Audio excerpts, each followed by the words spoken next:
Hindi na hinintay pa ni Ami na pagbuksan siya ng asawa ng pinto. Bago siya bumaba ng sasakyan, nang makarating sila sa parking area ng opisina nila, naglakad sila papunta sa elevator. Medyo nahihirapan siyang maglakad dahil bago ang kanyang sapatos. Binili niya iyon kasabay ng long sleeve ni John na hindi naman ito isinuot. Sinubukan niyang kumapit sa braso ng asawa para kumuha ng suporta para hindi siya masyadong mahirapan sa paglalakad. Subalit nang maramdaman ng lalaki na pumulupot ang kamay niya sa braso nito, ay agad din iyong iniiwas ng lalaki. Wala siyang nagawa kundi tiisin ang hirap sa paglalakad. Nasa harap na sila ng elevator at hinihintay iyong magbukas nang biglang may kumalabit sa balikat niya. Kunot noong nilingon niya kung sino yon. Nagliwanag ang kanyang muka nang makita niya ang kaibigang si Jeffrey. "Oh my God! Jeffrey!" Wika niya at wala sa loob na niyakap ito. Si Jeffrey ang kanilang bagong marketing head. Kaklase niya ito nung college. Malapit niya itong kaibigan. Nung una ay tinangka nitong ligawan siya, pero binastad niya ito kaagad at diniretso na mayroon siyang ibang gusto. Sa halip na lumayo ito sa kanya, ay mas naging malapit pa sila. Masayahing tao ito at gwapo. Kaya siguro hindi nito masyadong dinibdib ang pambabastad niya at kinaibigan na lang siya. Nang makagraduate ay lumuwas ito ng Maynila at doon nagtrabaho.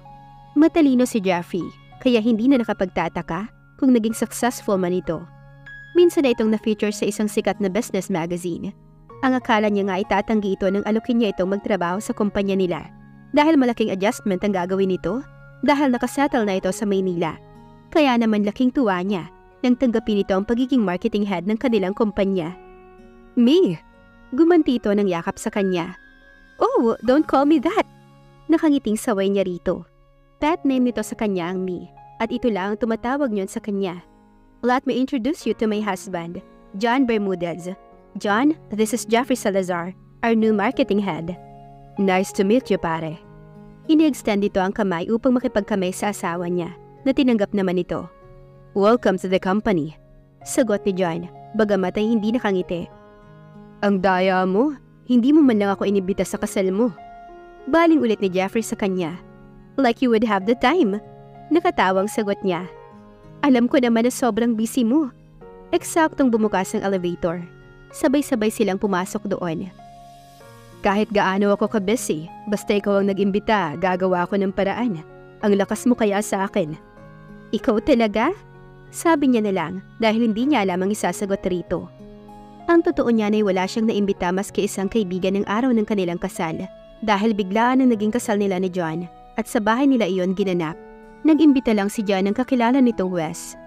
Habang tinitignan ang umiilaw na araw ng elevator, ay hindi maiwasang maglakbay ang isip niya. Papasok sana si Ami sa study room ng kanyang ama, subalit bago pa niya mailapat ang kamay sa handle ng pinto, ay narinig niya ang boses ni John, kausap ang ama. Marahan niyang idinikit ang tenga sa pinto upang marinig niya ng malinaw ang pinag-uusapan ng dalawa. "Pumayag na akong pakasalan si Ami." Narinig niyang sabi ni John. Kahit hindi niya nakikita ay alam niyang seryoso ang mukha nito, base sa tono ng boses nito. "Good," sagot ng kanyang ama. "Mabuti naman at nakapag-isip ka na. Pag-usapan natin ang detalye ng kasal. Meron akong kilalang wedding organizer na pwedeng tumulong sa paghahanda ng kasal. Ayoko ng magarbong kasal." Putol ni John sa sinasabi ng kanyang ama. "At ako ang masusunod kung saan at kailan kami ikakasal. This is the only wedding my daughter will ever have. I want it to be special for her." Protesta ng kanyang ama. "Take it, or there will be no wedding," sagot ni John. Doon na niya napagdesisyon ng pumasok at makisali sa usapan ng mag-ama. "Ami!" Wika ng ama nang makitang bumungad siya sa pinto. Hindi nito inaasahan ang pagpasok niya. "If that's what you want, sige. Ikaw ang masusunod kung saan at paano tayo ikakasal." Hinarap niya si John. It doesn't matter kung saan sila ikakasal. Ang importante ay pumayag na si John na magpakasal sila. She can't wait to start her life with him. "Mabuti naman. I'll inform you the details." Yun lang at naglakad na ito palapit sa pinto kung saan siya nakatayo. Nang magtapat sila, ay saglit itong huminto at hinarap siya. "Congratulations. You got what you want, as always." Bulong nito sa kanya, kasama ng madilim na ekspresyong mukha. Makalipas ang ilang araw ay muli itong nagbalik sa kanila, kasama na ang ministro na magkakasal sa kanila. Wala nang nagawa ang ama niya, kundi magpatinaod na lamang. Lalo na't hindi naman siya tumutol sa naging takbo ng pagpapakasal nila. Isang araw matapos ang pag-uusap nila sa study room, ay pinaghanda siya nito ng mga kakailanganin niyang dokumento para sa pagpapakasal nila. After a few days, sa mismong study room ng kanyang ama sila ay kinasal ni John. Hindi yon ang pinangarap niyang kasal. Pero hanggat ang groom niya ay si John, ay ayos lang sa kanya. Hindi man lang tumagal ng 1 oras ang seremonya. Ihanda mo na ang mga gamit mo. Sabi kaagad ni John sa kanya, pag-alis ng nagkasal. Saan tayo pupunta? Kunot noong tanong niya. Sa bahay ko, doon tayo titira. Sagot nito, nang hindi man lang tumitingin sa kanya. Teka, paano si Daddy? Mag-isa na lang siya rito. Sabi niyang nag-aalala para sa ama. Kung ayaw mo, you can just stay here. It's okay, Amy. You should be with your husband. I will be fine. Sabat ng daddy niya. Narinig pala nito ang pag-uusap nila. Are you sure, Dad? Alinlangan pa ring tanong niya. Tumango ang ama bilang tugon. A wife should be with her husband, and you're someone's wife now. Kahit alinlangan ay nagtungo nga siya sa kanyang silid at nag-impake ng mga gamit. Ang akala niya ay kapag nakasal na sila, ay doon natitira si John sa kanila dahil mas malaki ang bahay nila at mas malapit iyon sa kanilang opisina. Mas praktikal. Mas gusto niya sana na doon na lamang din sila titira ni John. Subalit iba pala ang plano ng lalaki. Mahal na mahal niya ito, kaya naman handa siyang sundan ito kahit saan. Hindi naman ganoon kalayo ang lilipatan nila, kaya she can always visit her dad. Nang matapos ng mag-impake ay nagpatulong yang siya sa driver. Nila na ilabas ang mga gamit niya at ilagay sa sasakyan ni John. Nagpaalam siya sa kanyang ama at umalis na sila. Hindi man lang nagpaalam si John sa daddy niya. Naantala ang pagbabalik alaala niya nang tumunog ang elevator, kasabay ng pagbukas ng pinto niyon. Dire-diretsyong lumabas si John. Pinauna naman siyang lumabas ni Jeffrey. See you at the conference room. Habol niya kay John bago ito tuluyang makalayo at papuntang opisina nito. Napatingin naman siya kay Jeffrey na nakatitig pala sa kanya. What? Tanong niya rito. Trouble in paradise already? Hindi, puyat kasi yon kaya medyo wala sa mood. Pagtanggi niya. Okay. Patangu-tangong sabi nito. Halika, doon tayo sa opisina ko. Anyaya niya rito at nagpatiuna na siyang maglakad. Have a seat, sabi niya rito nang makapasok na sila sa loob. Bakit ang aga mo? Di ba mamayang 9 o'clock ka pa dapat? 8:00 pa lang ng umaga. Ayokong malate sa first day ko. I want to impress my new boss. Nakangiting sabi nito. Hindi ka pa rin nagbabago?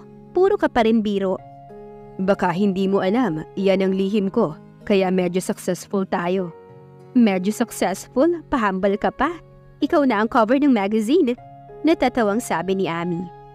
Pakiramdam niya ay medyo gumaan ang loob niya dahil sa presensya ni Jeffrey. Sa totoo lang ay medyo mabigat ang loob niya dahil sa nangyari kanina sa bahay nila. And having a friend's presence really helped.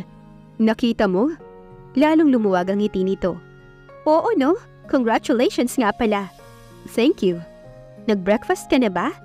Pag-iiba niya ng usapan. Yes, but I would like to have a cup of coffee. Sagot nito. Di magkape tayo. Tumayo siya at tinungo ang lalagyan ng coffee maker sa loob ng kanyang opisina. Nanatili si Jeffrey sa opisina niya at tinungo ang lalagyan ng coffee maker sa loob ng kanyang opisina. Nanatili si Jeffrey sa opisina niya at nagkwentuhan sila hanggang sa sumapit na ang oras ng meeting nila. Naantala ang gagawin sanang pagpasok ni John sa opisina ni Amy nang marinig niyang malakas na tawa nito. Ngayon niya lang ito narinig tumawa ng ganoon magmula nang ikasal sila. Tina napakasaya ng asawa. Napakunot ang noo niya nang mabusesa ng kausap nito, si Jeffrey, ang kanilang bagong marketing head. Hindi niya alam na magkakilala ang dalawa. Kaninang umaga niya lamang iyon nalaman at iyon ay base sa pag-uusap ng dalawa. Kung sa bagay, magmula noong tumuntong sila ng college at mag-aral sa magkabilang university, ay marami na siyang hindi alam tungkol sa babaeng pinakasalan. Kaya hindi na siya magtataka kung hindi niya rin kilala ang mga naging kaibigan nito. Pabalik na siya ng kanyang opisina nang mag-ring ang kanyang cellphone. Kinuha niya iyon mula sa bulsa ng suot niyang slacks. Napakunot ang noo niya nang mabasa ang pangalan ng biyanan. Kahapon pa ito tumatawag sa kanya, subalit hindi niya iyon sinasagot. Wala siyang maisip na kailangan ito sa kanya. Hindi naman siya nagkulang sa report na ipinapadala niya rito. At kung may tanong ito, ay ipapadala nito ang driver. At nakikipag-coordinate iyon sa sekretarya niya. Nakasisiguro siya na walang kinalaman sa trabaho ang pakay nito sa pagtawag sa kanya. Para sa kanya ay wala silang dapat na pag-usapan. Pinutol na niya ang nag-uugnay sa kanilang dalawa. Kung may utang na loob man siya rito, ay napagbayaran na niya iyon. Dahil ang kapalit ng utang na loob na iyon ay ang sarili niyang kaligayahan. Muli niyang ibinalik sa bulsa ang cellphone. Nasa loob na siya ng opisina niya nang makatanggap ng text mula kay Danilo. Binasa niya iyon. I have to talk to you. Matapos niyang basahin ay inilapag niya sa lamesa ang cellphone. Wala siyang balak na replyan nito. Nagpakaabala na lang siya sa trabaho. Hindi niya nalaman na oras na pala ng meeting nila kung hindi pa iyon pinaalala sa kanya ni Claire, ang kanyang sekretarya. Nang lumabas siya ay kasabay niya ring lumabas si Amy sa opisina nito, kasunod si Jeffrey. Nauna lang ang mga ito ng ilang segundo. Sinadya niyang bagalan ng paglalakad upang hindi makasabay sa mga ito. Hindi naman siya napansin ng dalawa na tila masayang-masaya pa rin sa pagkukwentuhan. Muling napakunot ang noo niya at hindi niya maintindihan ang tila init na lumukob sa puso niya nang makitang inalalayan pa ni Jeffrey si Amy nang pababa na ito ng mezzanine kung saan naroroon ang conference room nila. Parang naiinis siya na hindi niya mawari. Imposibleng nagsiselo siya dahil sigurado siya sa sarili niya na wala siyang ibang nararamdaman para kay Amy kung hindi galit lang. Ang hindi niya maintindihan ay kung bakit pati kay Jeffrey ay tila naiirita siya. Hanggang sa makapasok ang dalawa sa conference room, ay hindi siya napansin ng mga ito. Pagdating niya roon ay nakaupo na ang dalawa, magkatabi. Isang maluwag na ngiti naman ang binigay ni Amy sa kanya nang makita siya. Jan! Tawag nito sa kanya at kinawayan siya. Pinauupo siya sa bakanting upuan sa bandang kaliwa nito. Nasa kanan si Jeffrey. Isang tangulang ang ibinigay niya rito at naupo naman siya sa tabi nito. Akala ko hindi ka pa bababa, tatawagan na sana kita. Bulong nito sa kanya nang nakaupo na siya. It's an important meeting. I wouldn't wanna be late. Aniya sa mga papel na hawak niya nakatingin. Anong oras ang meeting mo sa Korean client? Tanong ni Amy. After lunch. Maiksing sagot niya. Baka pwede mong isama si Jeffrey. Suhestyon nito. Nilingon niya ito. Lalong lumalim ang kunot sa noo niya. Tinignan niya ito na para bang sinasabing, bakit ko siya isasama? Tila nabasa naman ni Amy ang nasa isip niya. Well, meeting with the client is also part of his job. Maybe he could tag along with you this afternoon para makapamilyar siya sa transaction natin para makilala niya rin ang kliyente. Mahabang sagot ni Amy. It's just his first day. Let him be familiarized with the inside transaction and operation first bago mo siya isabak sa labas. And besides, marketing was your former department. Kung may magte-train man sa kanya, it should be you, not me. Mahabang sagot niya. Pagamat bumubulong siya, ay hindi niya mapigilan ang magpakita ng iritasyon. Parang masyado naman itong bilib sa kaibigan nito at gusto agad isabak sa transaction sa labas. Amy, he's right. Mas okay kung matutunan ko muna ang mga pasikot-sikot dito sa loob ng opisina. Sabad ni Jeffrey, na hindi siguro napigilang marinig ang pag-uusap nila dahil magkakatabi lang sila. Okay, I guess you're right. Ang tanging sagot ng asawa na hindi na ulit nagsalita. Nang makompleto na ang mga attendance ng meeting, ay nagsimula na kaagad sila. Nauna ang pag-introduce kay Jeffrey bilang bagong head ng marketing department. Nasama sa meeting ang sales report update and its department performance update. Kaya inabot ng mahigit 2 oras ang meeting. After lunchtime na nang makalabas sila ng conference room, nagmamadali si John na bumalik sa kanyang opisina. Sinulubong siya ng sekretarya niya nang makitang parating siya. Claire, get ready. We have to leave in 30 minutes. Sabi niya rito nang makalapit. Kasama niya ito sa mga meeting na pinupuntahan niya outside office. Yes, sir.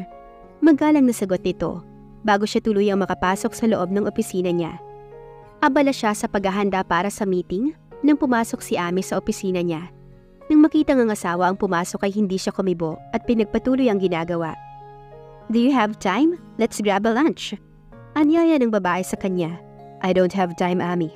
Sagot niyang hindi pa rin ito tinitignan at patuloy sa paglalagay ng gamit sa loob ng kanyang bag. Hihintayin ba kita mamaya para sabay tayong umuwi?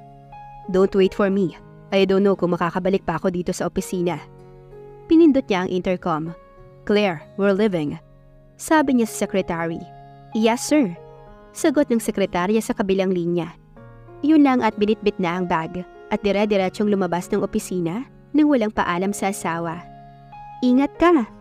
Narinig pa niyang pahabol ng asawa. bago niya tuluyang maisara ang pinto sa likod niya. Napabuntong hininga si Ami nang maiwan siyang mag-isa sa loob ng opisina ng asawa. Inikot niya ang paningin sa loob ng opisina. Dati yung opisina ng kanyang ama. Nang maikasal sila ay nag-retired ng tuluyan ng kanyang ama dahil matanda na rin ito at may mga iniinda na sa katawan. Mahina na kasi ang puso ng kanyang ama at high blood na rin. Dala na rin siguro ng edad nito at si John ang pinili nitong pumalit sa posisyon nito. Nung una ay tinatanggihan nito ang posisyon pero bandang huli ay wala itong nagawa kundi tanggapin iyon dahil walang ibang qualified maliban rito. Maski siya ay alam niyang hindi pa niya kayang hawakan ang posisyon na iyon at ang responsibilidad na kaakibat nun.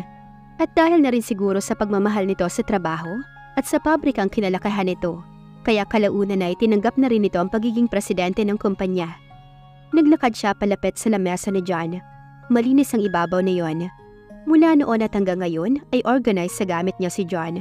Everything is in order. Napatingin siya sa photo frame na nakapatong sa ibabaw ng lamesa nito. Larawan iyon ng mga magulang ng lalaki. It was an old picture. Sa larawan ay makikita ang simpleng pamumuhay ng mag-asawa. Nakaduster lamang ang babae at ang lalaki naman ay nakapambahay lang din. Subalit kahit hindi magarbo ang kasuotan ng mga nasa larawan, ay mapapansin na tila kay saya ng mga ito. Nakakabay ang tatay ni John sa nanay ng lalaki at ang nanay naman ng asawa ay nakasandig ang ulo sa balikat ng asawa. Kay luwag ng ngiti ng mga ito. Wala sa loob na dinampot niya ang larawan upang matitigan iyon ng malapitan. Hindi niya mapigilang mapangiti habang pinagmamasdan ng larawan. Sa tansya na ay kaedad ni John ngayon ang tatay nito ng kuhanan ng litrato. Kamukhang kamukha ni John ang ama nito. Hinaplos niya ang larawan. Sayang po at hindi tayo nagkaroon ng pagkakataon na magkasama. Sana po ay hindi kayo nagagalit sa akin kung pinilit ko man si John na magpakasal sa akin. Ipapangako ko po sa inyo na mamahalin ko ang inyong anak ng wagas at buong puso. Kausap niya sa litrato ng mga magulang ng asawa. Nakala mo ay talagang naririnig siya ng mga ito. Maingat ay binalik niya ang mga larawan sa ibabaw ng mesa. Binuksan naman niya ang drawer.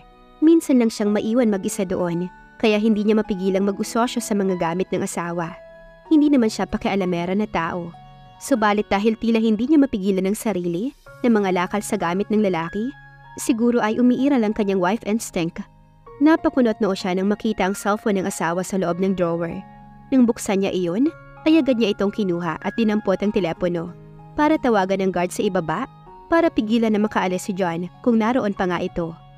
Subalit nang iaangat na niya ang telepono, ay napadako muli ang tingin niya sa loob ng drawer na nakabukas pa rin. Napansin niya ang isang photo frame. Nakaawang iyon kaya kitang-kita niya kung ano ang nasa larawan. Tila nanigas ang mga daliri niya at hindi magawang pindutin ang dial button. Parang kinukurot ang puso niya habang nakatitig sa larawan ni John at ng ex-girlfriend nito na si Veronica. Tila kuha iyon sa isang bahay. Marahil ay sa bahay ng babae. Nakaupo ang mga ito sa isang mahabang sofa at may cake sa harapan ng mga ito. May suot pang party hat ang babae. At sa larawan ay nakaakbay si John sa babae, habang ang babae naman ay nakayakap sa bewang nito at nakahalik sa pisngi ni John. Sa larawan ay maluwag ang ngiti ni John, parang ang saya-saya nito. Sa loob ng 4 na buwang pagsasama nila, ay hindi pa niya nakitang ngumiti ng ganoon ang asawa. Alam niyang picture lamang iyon. Pero hindi niya mapigilan na makaramdam ng selo sa babaeng katabi nito. Alam niyang tapos na ang dalawa at malayo na ang babae. Pero hindi pa rin niya mapigilang masaktan sa nakita. Kung sana ay kaya niya ring pangitiin ang ganoon ang asawa. Ang makita na ganoon ito kasaya nang dahil sa kanya. At ang pinaka nagpapakirot sa puso niya ngayon ay ang katotohanan na itinatago pa ni John ang larawan nito at ang dating kasintahan.